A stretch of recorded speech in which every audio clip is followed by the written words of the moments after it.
diciembre. Y hablando de 25 de diciembre, hay fechas interesantes. Día no laborable, por ejemplo, el día de hoy, 7 de diciembre. Mañana, 8 de diciembre y 9 de diciembre, feriado. Se viene la gratificación también para el mes de diciembre de 2023. Así que vamos a hablar de todo esto y más con María Aide Segarra, socia del estudio Rebasa, Alcázar y de las Casas. María Aide, ¿cómo estás? Bienvenida. Hola Valeria, ¿qué tal? Mucho gusto, gracias por la invitación. A ver, día feriado, día no laborable. Esta fecha, 7 de diciembre, mañana y pasado feriado. ¿Cuál es la diferencia para que el televidente pueda entender y de repente los beneficios económicos como trabajador que nos corresponde? Sí, claro, muchas gracias. En realidad, a ver, la pregunta es interesante porque suele generar confusión, ¿no es cierto? Ajá. Los feriados que se van a dar el día de mañana y pasado en realidad aplican al régimen laboral privado en general y corresponde que sean disfrutados por todas las personas a quienes que estén comprendidas bajo este régimen. Okay. En el caso del día no laborable, como lo es hoy, aplica exclusivamente para el sector público. En realidad, en las entidades que se acogen a este feriado, que son las entidades del sector público, deben recuperarse las horas no laboradas. Las empresas privadas sujetas al régimen laboral privado que decidan acogerse es voluntario y si deciden acogerse, luego establecerán las reglas para devolver ese tiempo no trabajado. Por tanto, si alguien trabaja en esa fecha, no tiene derecho al pago de una compensación adicional, ¿no?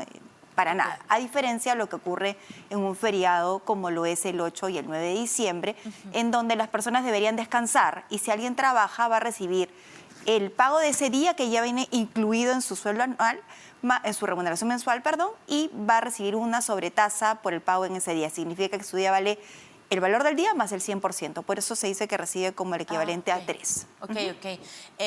Y cuéntanos, este feriado, digamos, aplica a todos los trabajadores, quienes están exceptuados de este beneficio, ¿no? De este goce que puedan tener. No, aplican todos los trabajadores sujetos al régimen laboral de la actividad privada y en realidad en el régimen público también se aplican los días feriados, ¿no? 8 y 9 de diciembre, mañana y pasado.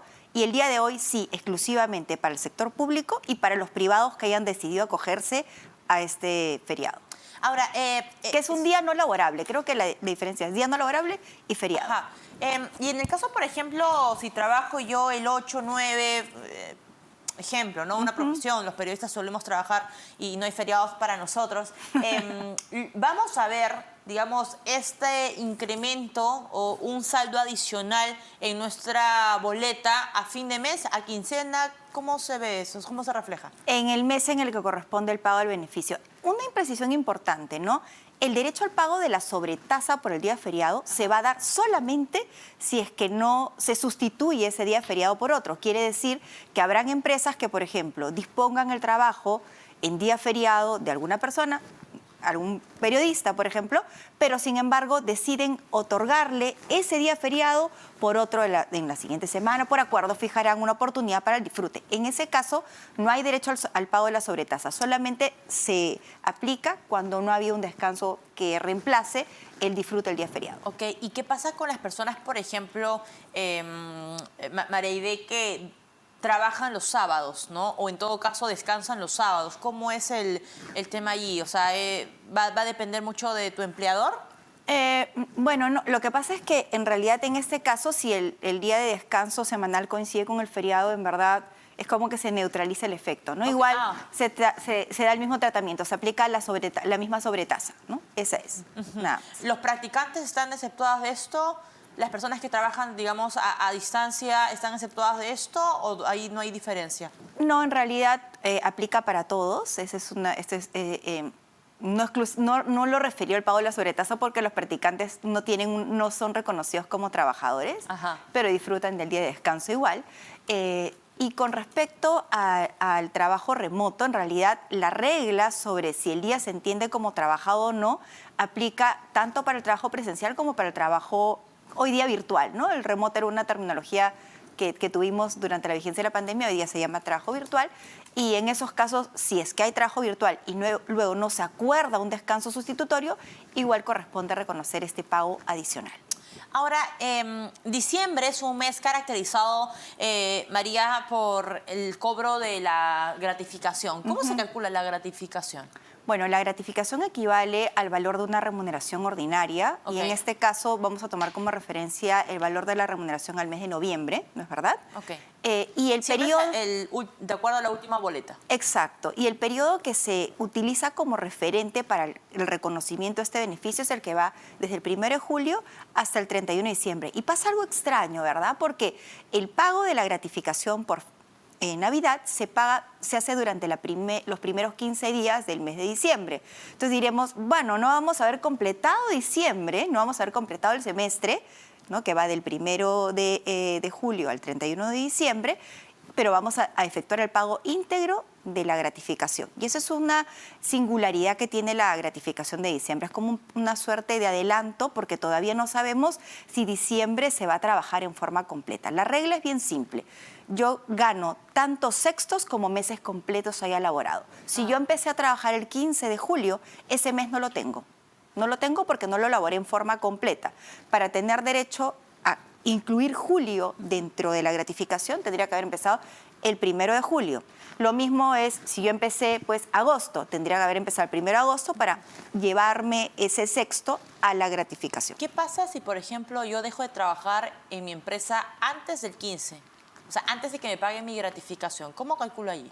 En ese caso vas a tener, imaginando que hubiera estado trabajando desde el mes de julio, va a tener derecho a 5 sextos, pero se va a pagar como gratificación trunca. Lo que la ley dice es, tienes derecho a la gratificación de diciembre si es que estás laborando en la oportunidad del pago y te llevas tantos sextos como meses completos hayas laborado. Y meses completos es todo el mes, del 1 al 30 o 31 según corresponda. ¿De acuerdo?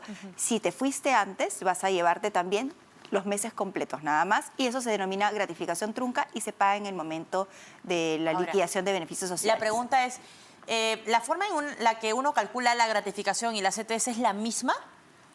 Es bastante parecida, es bastante parecida. Pero una tiene más cosas que otra y otras menos que Lo que pasa es que se calculan sobre tramos distintos, ¿no? Para la CTS entran los meses laborados hasta abril, ¿no es cierto? Desde noviembre a abril y luego de mayo a octubre. Son como dos cortes distintos y además en el caso de la CTS se incluye un sexto de la gratificación pagada en el semestre. Ahí es un poco... Otra fórmula. Es otra fórmula distinta, ¿no? de pago. En este caso, en el de la gratificación, entran la remuneración básica y los beneficios que se hayan percibido en el tema de salud también, el adicional. 9%. Esa es una bonificación extraordinaria, pero digamos que la remuneración computable, es decir, la que se utiliza como base de cálculo para el beneficio, considera la remuneración básica y los beneficios complementarios que se hayan recibido si se recibieron por lo menos 3 veces en el semestre que se computa para el beneficio. Es una regla que aplica para la mayor parte de beneficios y en la gratificación funciona así. Lo que tú mencionas precisamente es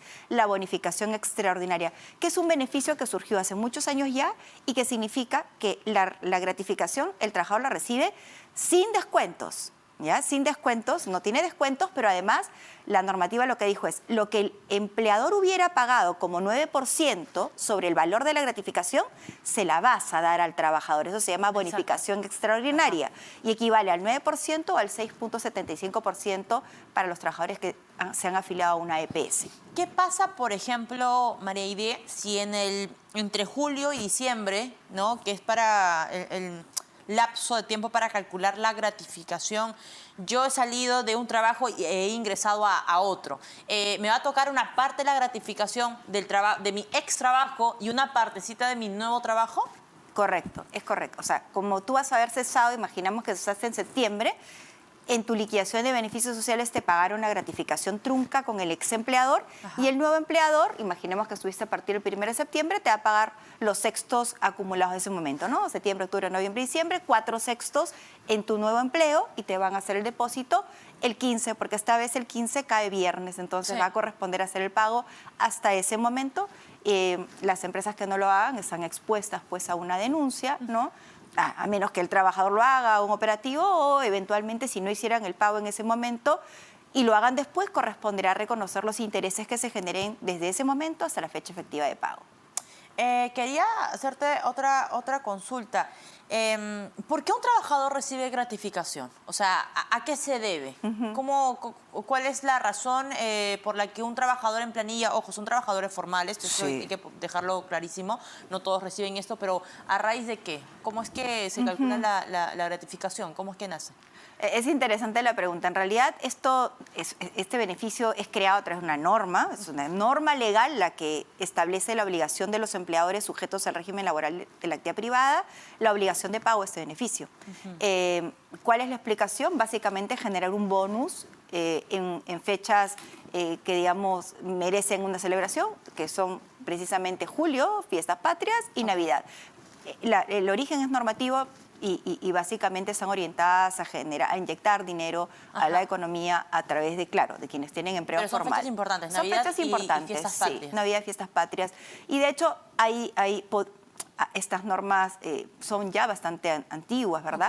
Y hay algunas personas que no lo reciben. ¿Quiénes son? Diríamos, ¿no? Las personas que tienen, por ejemplo, acordada una remuneración integral, que reciben un pago al año y que tienen la gratificación integrada a su remuneración mensual como una alícuota, y algunos trabajadores de regímenes especiales, ¿no? Que son los trabajadores agrarios, si es que hubieran optado por eso, o los trabajadores portuarios, por ejemplo, también. Y en el caso, por ejemplo, de las mujeres que han pedido licencia de maternidad, ¿ellas reciben gratificación? Sí, claro. Claro, la normativa legal establece que justamente para resolver así situaciones como que pudieran generar la sensación de que no son computables, hay periodos que son computables incluso no habiendo sido elaborados, ¿no? Uno de ellos es el periodo de maternidad. Perfecto, perfecto. María, muchísimas gracias por acompañarnos esta tarde. María Aide Segarra, socia del estudio Rebasa Alcázar y de las Casas, estuvo con nosotros para hablar justamente del día no laborable, del feriado y de la gratificación de pasadita en este espacio de Economía para Todos. Pausa, volvemos.